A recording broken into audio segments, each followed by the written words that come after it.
ನಾರಾಯಣಾಯ ಪರಿಪೂರ್ಣಗುಣಾರ್ಣವಾಯ ವಿಶ್ವೋದಯ ಸ್ಥಿತಿಲಯೋನ್ನೇತಿಪ್ರದಾಯ ಜ್ಞಾನಪ್ರದಾಯ ವಿಬುಧಾಸುರಸೌಖ್ಯದುಃಖ ಸತ್ಕಾರಣಾಯ ವಿತತಾಯ ನಮೋ ನಮಸ್ತೆ.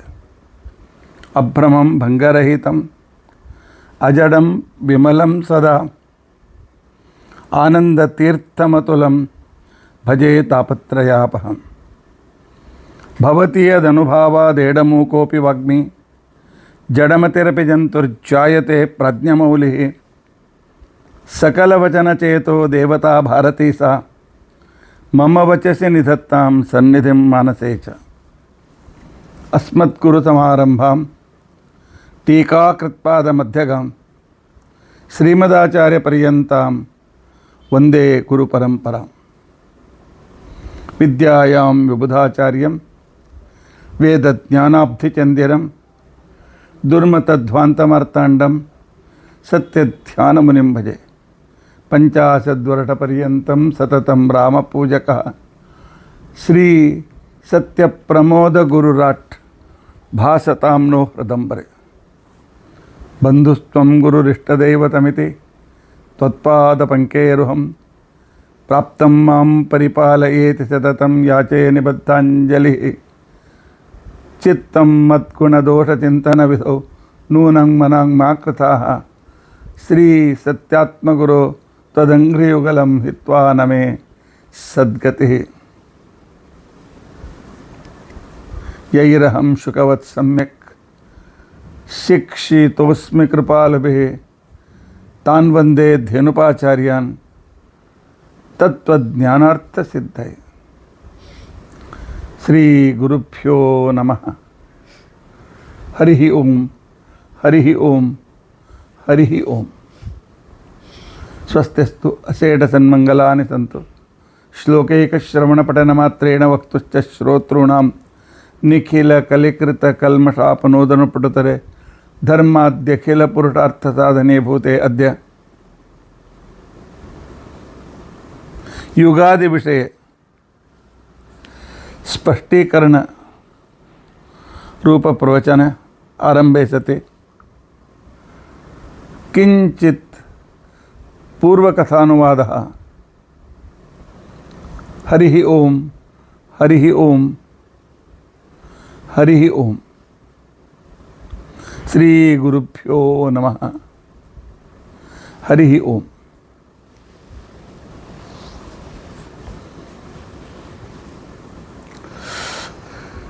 ಇವತ್ತು ಬೆಳಗ್ಗೆ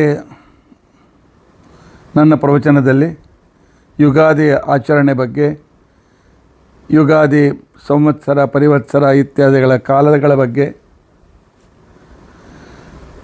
ವಿಸ್ತಾರವಾಗಿ ವಿವರಣೆಯನ್ನು ಕೊಟ್ಟಿದ್ದೇನೆ. ಅದರಲ್ಲಿ ಚಾಂದ್ರಮಾನ ಸೂರ್ಯ ಸಿದ್ಧಾಂತದ ಅನುಸಾರವಾಗಿಯೇ ನಿತ್ಯ ನೈಮಿತ್ತಿಕ ಕರ್ಮಗಳನ್ನು ವ್ರತಗಳನ್ನು ಆಚರಿಸಬೇಕು ಅಂತನ್ನುವ ಸೂಚನೆಯನ್ನು ಕೂಡ ಕೊಟ್ಟಿದ್ದೇನೆ.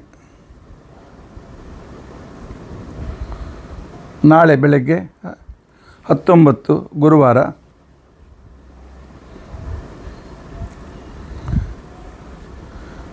ಮಾರ್ಚ್ 2026 ಯುಗಾದಿ. ಒಂದು ಗೊಂದಲ ಏನು ಬಂದಿದೆ ಅಂತ ತಿಳ್ಕೊಂಡಂತಂದರೆ, ಯುಗಾದಿ ಸೂರ್ಯೋದಯದಲ್ಲಿ ಯಾವ ವಾರ ಇರುತ್ತದೆ, ಆ ವಾರಕ್ಕೆ ಅಧಿಪತಿ ರಾಜನಾಗ್ತಾನೆ ಅಂತಕೊಂಡಂತೆ. ವಾರ ಗುರುವಾರ. ಆದರೆ ಸೂರ್ಯೋದಯ 6 ಗಂಟೆ 6:31 6:37 ಸೂರ್ಯೋದಯ ಹಿಂದೂಸ್ತಾನದಲ್ಲಿದೆ. ಆಯಾ ಊರಿನಲ್ಲಿ ಸ್ವಲ್ಪ ಹೆಚ್ಚು ಕಡಿಮೆ. ಆದರೆ ಆ ವೇಳೆಗೆ ಇನ್ನೂ ಅಮಾವಾಸ್ಯೆ ಇದೆ.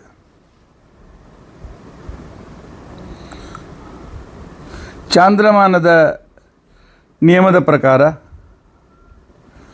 ಯಾಂ ತಿಥಿಂ ಸಮನುಪ್ರಾಪ್ಯ ಉದಯಂ ಯಾತಿ ಭಾಸ್ಕರ.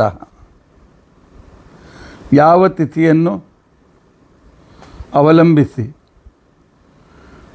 ಸೂರ್ಯ ಉದಿತನಾಗ್ತಾನೆ ಅವತ್ತು ಅದೇ ತಿಥಿಯನ್ನು ಆಚರಿಸಬೇಕು ಪೂರ್ಣ ದಿನ ಅಂತನ್ನೋ ನಿಯಮ.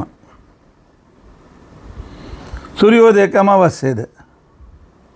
ಹಾಗಾದರೆ ಅಮಾವಾಸ್ಯೆಯನ್ನು ಆಚರಿಸಬೇಕೆ? ಹಾಗಾದರೆ ಇರಲಿಲ್ಲ, ಮತ್ತು ನಾಡಿದ್ದು ಆಚರಿಸೋಣ ಯುಗಾದಿಯನ್ನು. ಆದರೆ ನಾಡಿದ್ದು ಶುಕ್ರವಾರ ಬೆಳಗ್ಗೆ ಪ್ರತಿಪದೆ ಇಲ್ಲ.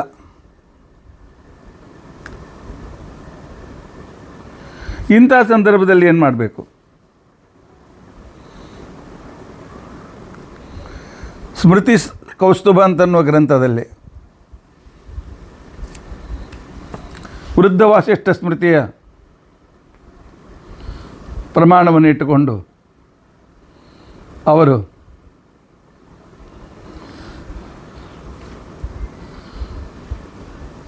ಸೂರ್ಯೋದಯ ಪ್ರತಿಪದ ಅಮಾವಾಸ್ಯವಿದ್ದವಿದ್ದರೂ ಕೂಡ ಅವತ್ತೇ ಪ್ರತಿಪದೆ ಮಾಡಬೇಕು ಅಂತಿದೆ. ಆ ನಂತರ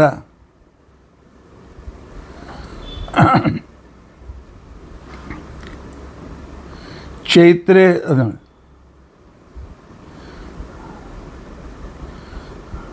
ದ್ವಯೇಪಿ ಉದಯ ಸಂಬಂಧೆ ಪ್ರತಿಪದ 2 ದಿವಸ ಇದ್ದರೆ ಏನು ಮಾಡಬೇಕು? ಹಿಂದಿನ ದಿವಸ ಪ್ರತಿಪದ ಇದೆ, ಮರುದಿವಸ ಬೆಳಗ್ಗೆಯೂ ಪ್ರತಿಪದ ಇದೆ. ಯಾವುದನ್ನು ಆಚರಿಸಬೇಕು? ಹಿಂದಿನದಂದೇ ಆಚರಿಸಬೇಕು. ಮರುದಿವಸ ಪ್ರತಿಪದ ಇಲ್ಲದೇ ಇದ್ದರೂ ಹಿಂದಿನ ದಿವಸ ಅದು ಅಮಾವಾಸ್ಯೆಯಿಂದ ವಿದ್ಧವಾಗಿದ್ದರೂ ಕೂಡ ಹಿಂದಿನ ದಿವಸ ಆಚರಿಸಬೇಕು ಅಂತಲೂ ನಿಯಮ ಇದೆ. ನಾನು ಇಲ್ಲಿ ವಾಕ್ಯವನ್ನು ಓದ್ತೇನೆ. ದಿನದ್ವಯೇಪಿ ಉದಯ ಸಂಬಂಧೆ, 2 ದಿವಸ ಉದಯ ಕಾಲದಲ್ಲಿ ಪ್ರತಿಪದೆ ಇದ್ದರೆ ಹಿಂದಿನ ದಿವಸವೇ ಯುಗಾದಿಯನ್ನು ಆಚರಿಸಬೇಕು. ಮರುದಿವಸ ಪ್ರತಿಪದೆ ಇಲ್ಲದೇ ಇದ್ದರೂ ಕೂಡ ಹಿಂದಿನ ದಿವಸ ಅಮಾವಾಸ್ಯೆ ವಿದ್ದ ಇದ್ದರೂ ಹಿಂದಿನ ದಿವಸವೇ ಆಚರಿಸಬೇಕು ಅಂತ ತಿಳ್ಕೊಂಡಂತೆ ನಿಯಮ ಇದೆ. ತದಸಂಬಂಧೆ ಚ ಪೂರ್ವವಿದ್ದೈವ ಕಾರ್ಯ. ಅದಕ್ಕೆ ವೃದ್ಧ ವಾಸಿಷ್ಠ ಸ್ಮೃತಿ ರೀತಿಯಾಗಿ ಹೇಳ್ತದೆ. ವತ್ಸರಾದವು ಚಾಂದ್ರಮಾನ ವರ್ಷದ ಆರಂಭದಲ್ಲಿ, ವಸಂತಾದವು ವಸಂತ ಋತುವಿನ ಇಲ್ಲಿಂದ ವಸಂತ ಋತು ಇವತ್ತೇ ಪ್ರಾರಂಭವಾಗ್ತದೆ, ನಾಳೆ ದಿವಸ. ಬಲಿರಾಜ್ಯೇ ತಥೈವ ಬಲಿ ಪ್ರತಿಪದ. ಈ ಸಂದರ್ಭದಲ್ಲಿ ಹಬ್ಬವನ್ನು ಪೂರ್ವವಿದ್ದೈವ ಕರ್ತವ್ಯ ಪ್ರತಿಪತ್ ಸರ್ವದಾ ಬುಧೈಹಿ. ಪೂರ್ವವಿದ್ದವಾಗಿದ್ದ ಇರ್ತಕ್ಕಂಥ ತಿಥಿಯಲ್ಲಿ, ಅಂದರೆ ನಾಳಿನ ದಿವಸವೇ ಅಮಾವಾಸ್ಯೆಯಿಂದ ಕೂಡಿದ್ದರೂ ಕೂಡ ನಾಳಿನ ದಿವಸವೇ ಯುಗಾದಿಯನ್ನು ಆಚರಿಸಬೇಕು ಅಂತನೋ ನಿಯಮ ಇದೆ. ಆದ್ದರಿಂದಾಗಿ ಪೂರ್ವವಿದ್ದವಾಗಿರ್ತಕ್ಕಂಥ ವಿಚಾರವನ್ನು ತಿಳಿದುಕೊಳ್ಳಬೇಕು. ಅತ್ರೇದಂ ಬೋಧ್ಯಂ ವಿವಿಧಂ ತಾವದಸ್ಯಾಂ ಪ್ರತಿಪದಿ ವಿಹಿತಂ ಕರ್ಮ ಕಿಂಚಿತ್ ಸಂವತ್ಸರಾಮಂ ನಿಮಿತ್ತೀಕೃತ್ಯ ತೈಲಾಭ್ಯಂಗಾದಿ ಕಿಂಚಿತ್ತು ಚೈತ್ರ ಶುಕ್ಲ ಪ್ರತಿಪದಿ ಪುರಸ್ಕಾರೇನೇವ ವಿಹಿತಂ. ಹೇಮಾದ್ರಿಯಲ್ಲಿಯೂ ಕೂಡ ಅದೇ ಮಾತನ್ನು ಹೇಳಿದ್ದಾರೆ. ಆದ್ದರಿಂದಾಗಿ ನಾಳಿನ ದಿವಸವೇ ಯುಗಾದಿ ಆಚರಣೆ. ಆದರೆ ಸಂಧ್ಯಾ ವಂದನೆ ಬೆಳಗ್ಗೆ ಮಾಡಬೇಕಲ್ಲ. ಬೆಳಗ್ಗೆ ಬ್ರಹ್ಮ ಮುಹೂರ್ತದಲ್ಲಿ ಸ್ನಾನ ಮಾಡಿ ಸೂರ್ಯೋದಯಕ್ಕೆ ಅರ್ಘ್ಯವನ್ನು ಕೊಟ್ಟು ಜಪ ಮಾಡಬೇಕು. ಆವಾಗ ಅಮಾವಾಸ್ಯೆ ಇರ್ತದೆ, ಏನು ಮಾಡಬೇಕು? ಆಗ ಅಮಾವಾಸ್ಯೆ ಅಂತ ತಿಳ್ಕೊಂಡೆ ಸಂಕಲ್ಪ ಮಾಡಬೇಕು. ಆವಾಗ ಪರಾವಸು ನಾಮ ಸಂವತ್ಸರ ಅಂತ ತಿಳ್ಕೊಂಡು ಮಾಡಬೇಕು. ಪರಾಭವ ನಾಮ ಸಂವತ್ಸರ ಅಂತಲ್ಲ.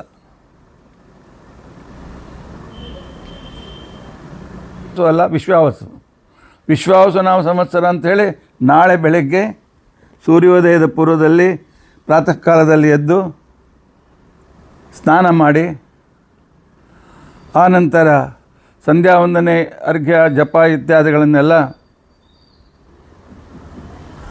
ಮಾಡಿ ಆಗ ಮಾಡುವಾಗ ಮಾತ್ರ ವಿಶ್ವಾವಸನಾಮ ಸಂವತ್ಸರೆ ಅಮಾವಾಸ್ಯಾಂ ತಿಥೌ ಅಂಥೇಳೇ ಸಂಕಲ್ಪ ಮಾಡಬೇಕು. ಆನಂತರ ಬಲಿಪ್ರತಿಭೆಯ ಸಂಬಂಧಿತವಾದ ಎರೆದುಕೊಳ್ಳೋದು ಅಭ್ಯಂಗ ಸ್ನಾನ 7 ಗಂಟೆ ನಂತರ. 6:61 ಅಮಾವಾಸ್ಯೆ ಮುಗೀತದೆ. ಕೆಲವು ಕಡೆಯಲ್ಲಿ 6:51 ಮುಗೀತದೆ, ಕೆಲವು ಕಡೆಯಲ್ಲಿ 7 ಗಂಟೆವರೆಗೂ ಇದೆ. ಅದನ್ನು 7 ಗಂಟೆ ಇಟ್ಕೊಳ್ಳಿ. 7 ಗಂಟೆಯ ನಂತರ ಪರಾಭವನಾಮ ಸಂವತ್ಸರಸ್ಯ ಯುಗಾದಿ ನಿಮಿತ್ತ ಅಭ್ಯಂಗ ಸ್ನಾನಂ ಕರಿಷ್ಯೆ ಅಂತ ತಿಳ್ಕೊಂಡು ಅಂತ ಹೇಳಬೇಕು. ಪರಾಭವ ನಾಮ ಸಂವತ್ಸರಸ್ಯ ಯುಗಾದಿ ನಿಮಿತ್ತ ಪಂಚಾಂಗ ಶ್ರವಣಂ ಕರಿಷ್ಯೆ ಅಂತ ತಿಳ್ಕೊಂಡು ಅಂತ ಹೇಳಬೇಕು. ಈ ಹೊಸ ವರ್ಷದ ಹೆಸರು ಹೇಳಬೇಕು. ಒಟ್ಟು ನಾವು ಯುಗಾದಿ ಸಂಬಂಧವಾದಂಥ ಏನಾದರೂ ಕರ್ಮಗಳನ್ನು ಮಾಡ್ತೇವೆ, ಅಲ್ಲಿ ಪರಾಭವ ನಾಮ ಸಂವತ್ಸರ ಅಂತ ಹೇಳಬೇಕು.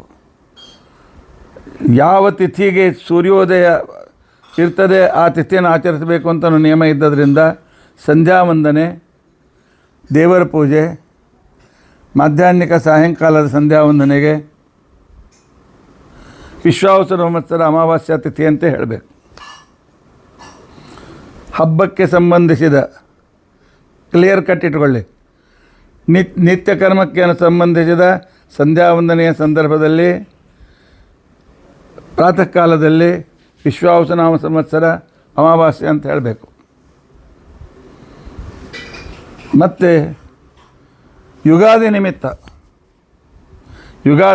ಅಭ್ಯಂಗ ಸ್ನಾನ, ಯುಗಾದಿ ನಿಮಿತ್ತವಾಗಿರ್ತಕ್ಕಂತಹ ಭಗವಂತನ ಪೂಜೆ, ಯುಗಾದಿ ನಿಮಿತ್ತ ಅಂತಿದ್ರೆ ಪರಾಭವ ಮತ್ಸಂತರ ಅಂಥೇಳಿ, ಯುಗಾದಿ ನಿಮಿತ್ತ ದಾನ, ಯುಗಾದಿ ನಿಮಿತ್ತ ತರ್ಪಣ, ಯುಗಾದಿ ನಿಮಿತ್ತ ನಿಂಬಕ ಭಕ್ಷಣ, ಯುಗಾದಿ ನಿಮಿತ್ತ ಪಂಚಾಂಗ ಶ್ರವಣ ಇತ್ಯಾದಿ ಯುಗಾದಿ ಉತ್ಸವಕ್ಕೆ ಸಂಬಂಧಿತವಾಗಿರ್ತಕ್ಕಂಥ ಕ್ರಿಯೆಗಳು ಅಂತ ತಿಳ್ಕೊಂಡಂತೇನಿವೆ.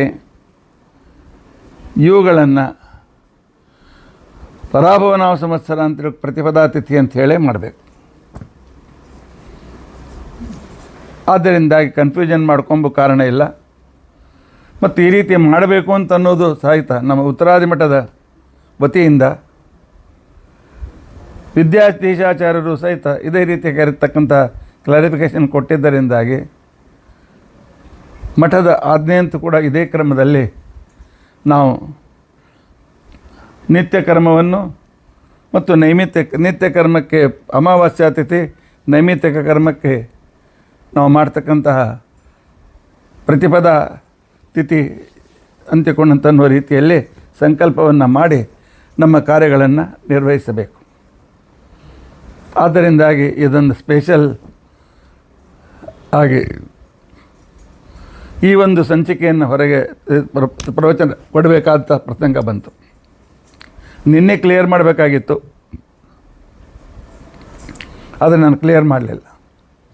ಆದ್ದರಿಂದಾಗಿ ಹಿಂದಿನ ದಿನವೇ ಅಮಾವಾಸ್ಯೆ ಬೆಳಿಗ್ಗೆ ಇದ್ದರೂ ಕೂಡ ಯುಗಾದಿಯನ್ನು ಆಚರಿಸಬೇಕು ಅಂತ ತಿಳ್ಕೊಂಡಂತೇಳಿ ಸ್ಪಷ್ಟ ವಚನ ಸ್ಮೃತಿ ಗ್ರಂಥಕಾರಲ್ಲಿ ಇರುವುದರಿಂದಲೂ ಆನಂತರ ಆ ರೀತಿಯಾಗಿರ್ತಕ್ಕಂಥ ನಿರ್ಣಯವನ್ನು ವೃದ್ಧ ವಸಿಷ್ಠ ಸ್ಮೃತಿ ಇತ್ಯಾದಿಗಳು ಮಾಡಿದ್ದರಿಂದಲೂ ಈ ಕ್ರಮದಲ್ಲಿ ನೀವು ಯುಗಾದಿ ಹಬ್ಬವನ್ನು ಆಚರಿಸಬೇಕು. ಇನ್ನು ನಾಳೆ ಬೆಳಗ್ಗೆ 8:00 ಪ್ರವಚನ ಇರುವುದಿಲ್ಲ. ಯಾಕೆ ಅಂತಿಕೊಂಡಂಥ ಬೆಳಗ್ಗೆ ಪೂಜೆ ಇತ್ಯಾದಿಗಳಿರೋದರಿಂದಾಗಿ ನಾಳಿನ ಬೆಳಗ್ಗಿನ ಪ್ರವಚನದನ್ನು ನಾಳಿನ ದಿವಸ ಸಾಯಂಕಾಲ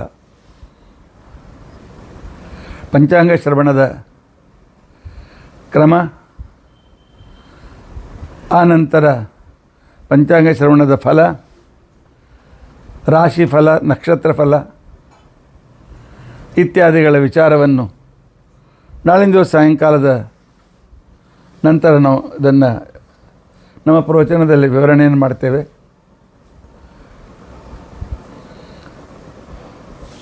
ಮಧ್ಯಾಹ್ನ ಸಂಕ್ಷಿಪ್ತವಾಗಿರ್ತಕ್ಕಂಥ ವಿವರಣೆ ಇರ್ತದೆ. ನಾಳಿನ ಬೆಳಗ್ಗೆ, ನಾಡಿದ್ದಿನ ಬೆಳಗ್ಗೆ, ನಾಳೆ ಬೆಳಗ್ಗೆ ಅಲ್ಲ, ನಾಡಿದ್ದು ಬೆಳಗ್ಗೆ 8:00 ವಿಸ್ತಾರವಾಗಿರ್ತಕ್ಕಂಥ ಇದನ್ನು ಪಂಚಾಂಗ ಶ್ರವಣವನ್ನು ನೀವು ಕೇಳಬಹುದು.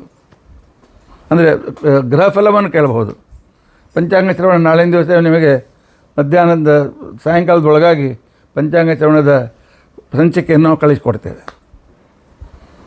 ಇನ್ನು ಮುಂಬೈ ಮತ್ತು ಮುಂಬೈ ಪರಿಸರದಲ್ಲಿರುವ ಜನರಿಗೆ ಒಂದು ಸೂಚನೆ. ಪ್ರತಿ ಸಲದಂತೆ ನಾಳೆ ಬೆಳಗ್ಗಿನ ಪಂಚಾಂಗ ಶ್ರವಣವನ್ನು, ಅಂದರೆ ಪಂಚಾಂಗದ ವಿವರಣೆ, ಪಂಚಾಂಗ ನೀವೇನು ಶ್ರವಣ ಮಾಡ್ತೀರಿ, ಪಂಚಾಂಗದ ವಿವರಣೆಯನ್ನು ನಮ್ಮ ವಿದ್ಯಾಪೀಠದ, ಅಂದರೆ ವಿರಾರ ಮಠದಲ್ಲಿ ವಿದ್ಯಾಪೀಠದಲ್ಲಿ ಬೆಳಗ್ಗೆ 11 ಗಂಟೆಯಿಂದ ಪಂಚಾಂಗ ಶ್ರವಣವನ್ನು ಪ್ರಾರಂಭ ಮಾಡ್ತೇವೆ. ಆದ್ದರಿಂದ ಪಂಚಾಂಗ ಶ್ರವಣಕ್ಕೆ ಬರ್ತಕ್ಕಂಥವರು 11 ಗಂಟೆ ಒಳಗಾಗಿ ಇಲ್ಲಿಗೆ ಬರಬೇಕು. ಆನಂತರ 4 ಗಂಟೆಗೆ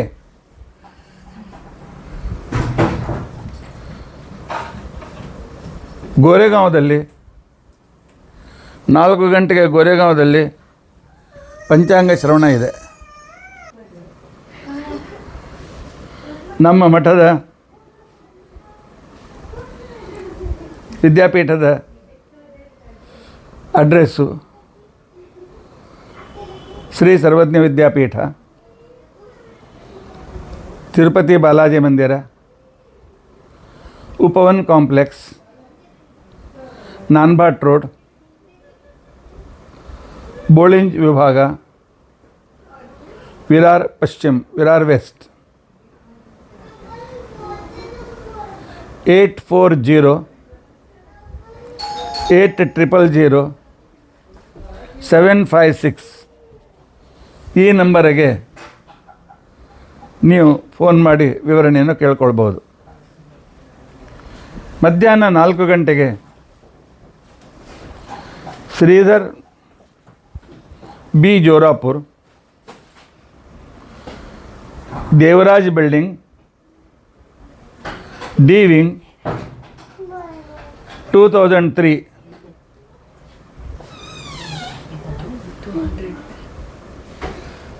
S V road, Goregaon west, Bombay 62. ಇಲ್ಲಿ 4 ಗಂಟೆಗೆ ಪಂಚಾಂಗ ಶ್ರವಣ ಆಗ್ತದೆ, ತಪ್ಪದೇ ಬರಬೇಕು. ಇನ್ನು ಸಾಯಂಕಾಲ 7 ಗಂಟೆಗೆ ಬೋರಿವಲಿಯಲ್ಲಿಯ ನಮ್ಮ ಮನೆ A6/5 D1 ಪ್ರಸನ್ನಪ್ರಭಾ, ಅಪೋಸಿಟ್ ಶಾಂತಿ ಆಶ್ರಮ್ ಬಸ್ ಡಿಪೋ, ಜೀವನ್ ಮೇವಾ ನಗರ್ ಅಥವಾ LIC ನಗರ್, ಬೋರಿವಲಿ ವೆಸ್ಟ್ 400103. ಅಲ್ಲಿ 7 ಗಂಟೆಯಿಂದ 8:15 8:15 ಈ ಪಂಚಾಂಗ ಶ್ರವಣದ ಜೊತೆಯಲ್ಲಿ ಆಯಾ ರಾಶಿಗಳ ವರ್ಷ ಫಲವನ್ನು ಕೂಡ ವಿವರಣೆ ಮಾಡಲಾಗ್ತದೆ. ಯಾರಿಗೆ ಜಿಜ್ಞಾಸೆ ಇದೆ ಅವರು ಈ 3 ಕಡೆಯಲ್ಲಿ ಎಲ್ಲಿಯಾದರೂ ತಮ್ಮ ಸಮೀಪ ನಿಮ್ಮ ಸ್ಥಳ ಎಲ್ಲ ಆಗ್ತದೆ ಅಲ್ಲಿ ಭಾಗವಹಿಸಬೇಕಾಗಿ ಭಿನ್ನ. ಉಳಿದ ಹೆಚ್ಚಿನ ವಿಷಯ ನಾಳಿನ ದಿವಸ ನಾವು ತಿಳಿದುಕೊಳ್ಳಿಕ್ಕೆ ಪ್ರಯತ್ನಿಸೋಣ. ಇನ್ನೊಮ್ಮೆ ನಾಳೆ ಬೆಳಗ್ಗಿನ ಸಂಧ್ಯಾ ವಂದನದ ವೇಳೆಯಲ್ಲಿ ಅಮಾವಾಸ್ಯೆ ಅಂತನೋ ತಿಥಿ ಅನ್ನುವ ಸಂಕಲ್ಪ ಇರಲಿ. ಆನಂತರ ಎರೆದುಕೊಂಡು ಯುಗಾದಿ ಹಬ್ಬದ ಆಚರಣೆಗೆಲ್ಲ ಪ್ರತಿಪದ ಪರವಾನವ ಸಂವತ್ಸರ ಅಂತನೂ ವಿವರಣೆ ಇರಲಿ.